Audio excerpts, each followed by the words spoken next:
Hello everyone and welcome back to Milo Farms. Well, we came up with a new project here to start working on, and we picked up this 2015 Smart Fortwo.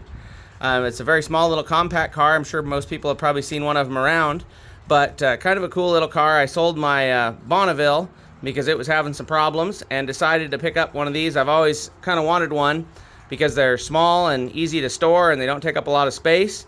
And they get fairly good mileage, but the other thing that always intrigued me about them is how they actually function, how the transmission and clutch and all that stuff functions is kind of neat, and they're fairly simple to work on once you figure it out. So just a quick walk around here.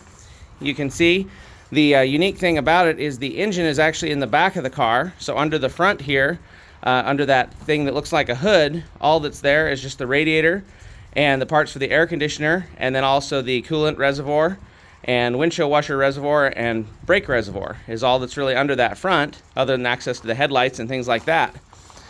When you come over here to this side, you can see we're still missing this little trim piece that I've got on order. But the other cool thing about these cars is the doors are very, very large. For being such a small car, once you actually get seated in the car, it's actually very spacious lengthwise, so a tall person wouldn't have much of a problem getting in there. The doors are also very wide, so when you actually get in it, it feels like you're almost getting into a SUV door or something like that. It's much larger. So we're going to have several videos about the little car and different things about